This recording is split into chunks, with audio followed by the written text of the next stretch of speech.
Hey, what's good with y'all, man? First and foremost, hit the like button, add a subscribe, man. This is King TTV, Lil Toro Let right here, bro. So I've had a couple of commenters saying that, that I get over that I'm not a loyal person. Let's talk about my loyalty real quick. Let's talk about what I've been through and how loyal of a person that I truly am in this world. So first and foremost, bro, when the gang task force used to hit me up and threaten me with 10 years at a time to tell on some of my homeboys, I'm not going to say their names, right? But they know who I'm talking about. They put me in a cage and said, LT, you better think about it. You're going to be gone for a long time. I stood solid and I said, you know what, just take me to jail then, bro. And most of the time they was just laughing and woofing. You know what I'm saying? One time I said, well, ask that girl if I did a home invasion in her house. I wasn't even there. Sure enough, I wasn't there. She called, said, oh, LT, he just got out of boot camp. He lost weight. He wasn't there. The guy crumbled up the paperwork, threw my weed in the garbage, said, we're going to act like this never existed, man. I was like, whatever. So another time when Ono Loke, right? I go to Ono's house. Ono was a baller. He used to have this money dresser full with bread, right? Just hundreds and hundreds and hundreds and 20s. He was balling, bro. I'm talking about who knows how much money was in there. Could literally go in his room and not take $1 out of his dresser. Never ever stole from him before. Now clothes, that's a different story. I'd be like, damn, fool, you got some dope fits. Let me borrow this jersey real quick. But I never took no money from him, ever, not one time in my life, and he can vouch for that. I'm not a thief. I've been around my D-boy cousins that done me dirty over and over and over again throughout the years. They would have $10,000 in front of me, 20 stacks in front of me. I can easily beat these dudes up. I've been beating them up my whole life, or protecting them. Let's get down to that one. When all my cousins and all these people are backstabbing and betraying me right now, when we were growing up as teenagers, who did they call when it was time for funk? They always called me. Every single time they're calling me to help them when it's funky, or because I got the homies with me or whatever, right? Or just me by myself. Since I was in elementary school, I've been there for my cousins and stuff like that, right? So the whole thing is that I've been there for them. I was never a disloyal family member, you know? If somebody disrespected my sister, I whooped on them too. You feel me? Shit like that always happened. Even with my big brother, Big Lou, man, my brother-in-law. He was disrespecting my little sister. That's one of the hardest dudes I ever felt from a punch before. You know? I got off on him too because my sister said he was disrespecting her. So, I mean, I've always handled my business and protection towards my family. You feel me? Always, since I was little. Nobody could talk bad about people that I talk bad about, not around me, unless, because I find that disrespectful. I'm allowed to talk bad about them, though.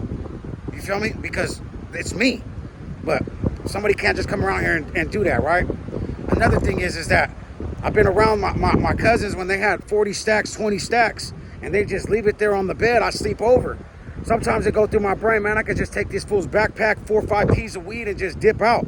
Never did that before, though. I said, bro, I don't care about this money. I'd rather have you guys as family and as cousins, somebody I could call one day if I need something, or if I'm alone in the world, I at least have somebody to talk to. And you can ask them that. I've never been on no thievery shit with them, not one time ever. And then another thing is when I come around them and their girlfriends, like my cousin punk ass Mackin over there off that fentanyl right now in the city, right?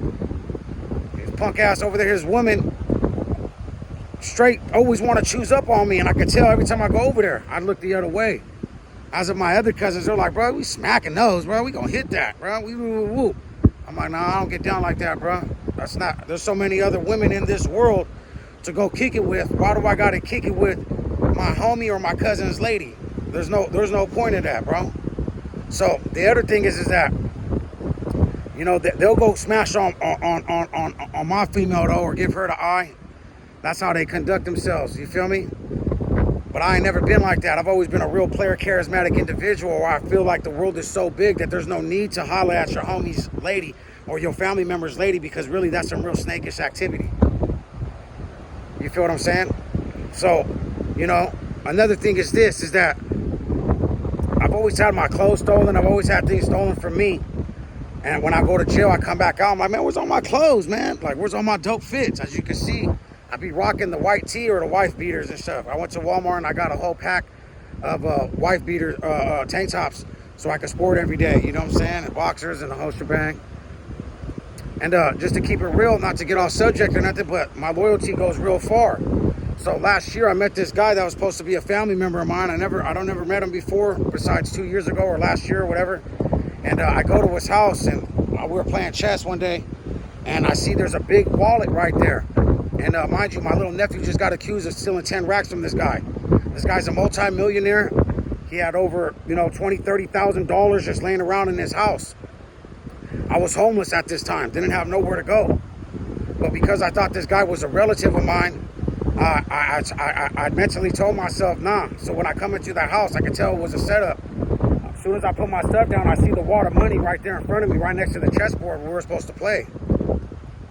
And I just went upstairs, and then I said, hey, you got a lot of money right here in your living room just showing, dude. I'm just letting you know. Oh, okay, yeah. But they're trying to test me for some unknown reason. And, only for him later on to do something disrespectful to me. Only for later on for my little cousins to be disrespectful towards me. Only for later on for people to try to holler at whoever I was with and be disrespectful towards me. When I never conducted those qualities ever. So, when the homies try to say that I stole from that dude Shanks, I didn't. My cousin Louis Loco, by marriage, was there, right? And he can vouch, you can ask him. I gave all this jewelry back the very next day, but they took 2 cell phones full of rap material from me.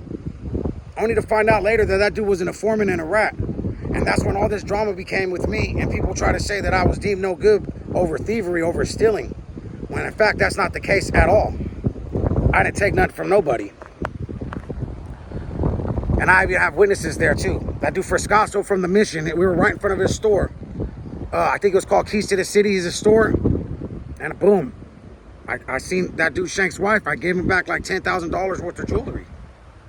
So tell me how I'm not loyal or I'm shady to my family. It doesn't make any sense.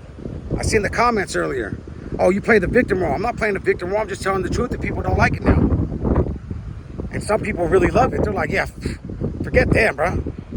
Right? A lot of people. Today I see some people, they're all smiling at me and said a couple prayers for me and the whole shebang. And I appreciate everybody out there that's been helping me out. Because I can't believe it. Every time I look at my phone, there's somebody sending me some money, and I'm like, wow, this is very appreciated. And I'll never forget this from anybody. Because once I get to where I'm going, and I'm going to be a successful YouTuber, and I'm going to be doing what I'm doing, making a lot of monies, doing shows, man, you guys are going to be VIP at the show, you know what I'm saying, at the house party, or whatever I can do for you, you know what I'm saying? If you're ever in the time of need and I got it, I'm going to give it back. I've always been like that. Never been a selfish person ever in my life. Even with the hyenas and the females and stuff, if I come around with my lady or a different lady or whoever I'm with, if the homegirls start choosing up on the next man, you can ask my cousin Boog, ask his son. We went to Madeira one time, and there was like 10 homegirls out there in Madeira, and I was supposed to be with the main one, the prettiest, skinniest one. But she was, little did she know, she was on my 16-year-old nephew, and we just lied and told her that he was 19, but the whole time she was on him, you know what I'm saying, on his line. So that's what I'm saying. Like, I never did that hoe ass haterade shit. I never was like that. I'm a very, very, just it is what it is person. I'm not controlling towards the woman or nothing like that. You know what I'm saying? So that's like over $100,000 I could have took over my life from family members, and I never did that, bro. I never thieved. I'm not a thief like that, bro. So, another thing is this, man. I just want to let you guys know the loyalty that I have, bro. And don't be listening to these comments. You guys see comments, people talking about me. They don't know what they're talking about. I want everybody to go over there to Nino America's channel. He just dropped part 2 of interviewing with me. And we're talking about the gangs in San Francisco, Daly City. Talking about my dad, Conejo, and how he was wearing the slippers on the yarda and with the red rag on him. And that's kind of the way that I am, and the real reason why the way that I am is because of him. And you know what? I ain't tripping off of it no more. It is what it is. Really some savage ass shit, to keep it real. Some legendary shit that ain't other too many Norteños ever did in their lifetime. And to ever hear or see that type of stuff is almost unbelievable. Because if you were to tell another homie, yeah, he was walking the yard of the main line the whole time, and he hit the prison yard with his chocolates on, most people are gonna be like, yeah, right. We got the pictures to go prove it. So I want you guys all to go peep it out right there on Nino America's channel. He just dropped part 2. We'll be dropping part 3 tomorrow. I just went to the studio today and, you know, hopefully got my YouTube money set up and everything. And you guys have a great day. You guys make sure to hit the like button, add a subscribe, and leave a comment if possible, man. This is Lil Toro Let, and I'm in and I'm out, man. Have a great night, everybody.